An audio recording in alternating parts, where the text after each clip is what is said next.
All right, let's get right into it. Forget everything you think you know about military might. Seriously, because by 2030, Canada's skies could be patrolled by something, well, something entirely unexpected. We're going to get into the massive F-35 dilemma and uncover the radical alternative that's forcing Ottawa to completely rethink its entire defense strategy. Welcome to the Global Warwatch Network. Hey, before we jump in, if you could just take a quick second to subscribe to the channel, that would be awesome. It really helps us keep bringing you these explainers. You know, for years, the whole conversation has been about one single thing. Which shiny new fighter jet should Canada buy? But what if that's completely the wrong question to be asking? What if the real game changer isn't a better jet, but something else entirely? And that's where we are. We're talking about a fundamental choice here. Is this just an upgrade to the same old playbook, or is it a total overhaul of the entire strategy? The future of Canadian air power is right at this critical turning point. So let's break down exactly what's at stake. Okay, so first up, Canada's air power crossroads. So why is this decision so urgent right now? Well, the truth is, Canada is stuck at a major fork in the road, thanks to a seriously aging fleet and a world that is just changing incredibly fast. So here's the deal. The Royal Canadian Air Force's main fighter, the CF-18, is, let's be honest, it's old, decades old, and it's running into some serious problems. I mean, in modern combat, pilots in these fourth-gen jets are facing what some experts are bluntly calling a near-certain death against the newer stuff. And at the exact same time, Canada's got these huge commitments to its allies in NATO and NORAD that demand top-of-the-line gear. Not to mention, the Arctic is opening up, and keeping an eye on that massive territory is more crucial than ever. The old way of doing things, it just doesn't cut it anymore, not even close. Which brings us to path number one, the big one, the F-35 power and price. This is the traditional option, the top-of-the-line pinnacle of air power. Just go out and buy the F-35. Okay, look at this number, $77 billion. And get this, that's not just the price to buy the jets. No, that's the total estimated life cycle cost. We're talking everything, buying them, fueling them, fixing them for decades, and then eventually retiring them. This is one of the biggest military investments in Canadian history, period.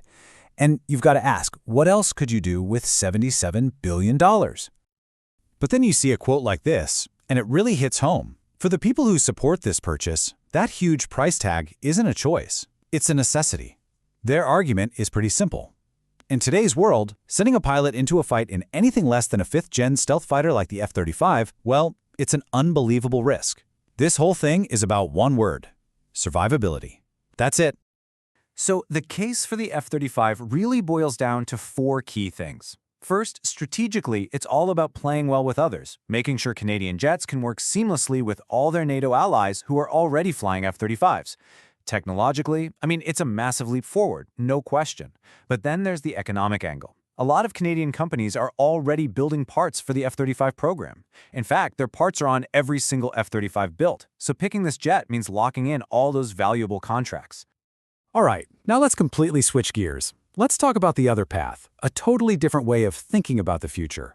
What if, instead of just buying the best thing off the shelf, Canada started building something new from the ground up?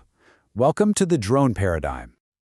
And boom, look at that. This is the number that just flips the whole script. We went from $77 billion for a fleet of jets to a target cost of $800 for one tactical drone. The difference in scale is it's mind-boggling. And that kind of price point opens the door to a completely new way of thinking about warfare. The key idea here is something called attributable systems. Now, we're not talking about those giant multi-million-dollar Predator or Reaper drones you see on the news. Nope, these are low-cost, uncrewed aerial systems, or UAS, that are specifically designed to be, well, expendable. If you lose one in a fight, it's a small tactical issue, not some massive strategic and financial disaster. It means you can take risks that you would never even dream of taking with a fighter jet that has a pilot inside.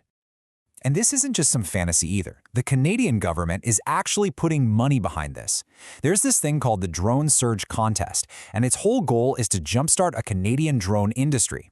The idea is to develop cheap, easy-to-build drones using Canadian parts and new tech like 3D printing to crank them out fast. It's all about being self-sufficient and keeping that valuable innovation and the jobs right at home. Okay, so you can see where this is going, right? This sets up a really fascinating conflict. This isn't just about which plane is better anymore. It's a fundamental clash between competing national priorities. We're talking strategic, economic, and even ethical. Yeah, somebody described this whole mess perfectly. They said it's like trying to navigate a super busy intersection. You've got the strategic goal over here, which is basically trying to merge onto the big highway with all your allies as smoothly as you can. Then you've got the economic goal, which is trying to find the cheapest route that, oh, by the way, also creates a bunch of local jobs. And then there's the ethical goal. That's like the traffic light, forcing you to stop and think about the rules before you make a move.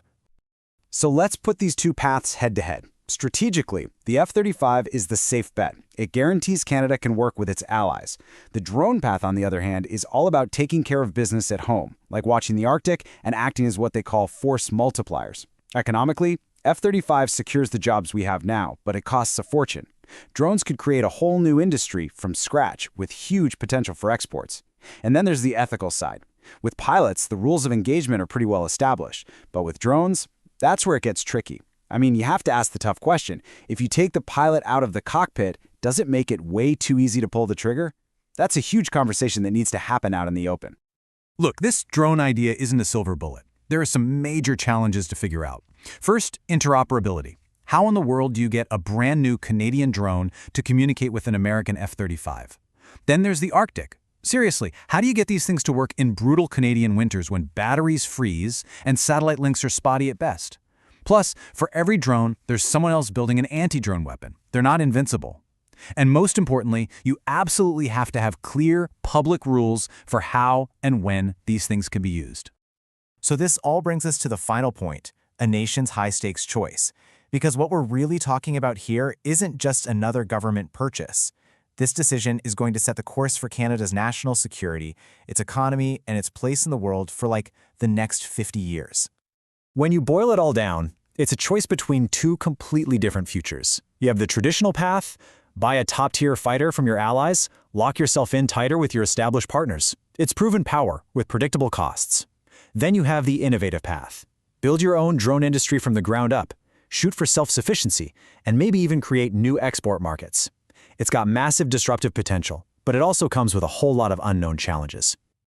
So yeah, the decision that Ottawa is facing is so much more than just a simple purchase. It's not just about what they're going to fly. It's about what kind of country Canada actually wants to be, especially as technology is changing the very definition of power. And that really leaves us with the one single critical question that the folks in Ottawa have to answer. Is Canada's future in the sky going to be as a buyer or as a builder? And that's our explainer for today. Thank you so much for joining us here on the Global Warwatch Network. Hey, if you got some value out of this, do us a favor and hit that like button. Maybe share it with someone who'd find it interesting. And of course, subscribe to Global Warwatch Network for more insights like this one. We really want to know what you think. Is it the F-35 or the drones? Drop your thoughts in the comments section below. And hey, don't forget you can join our community over on social media too. All the links for that are waiting for you in the description. Thanks again for tuning in.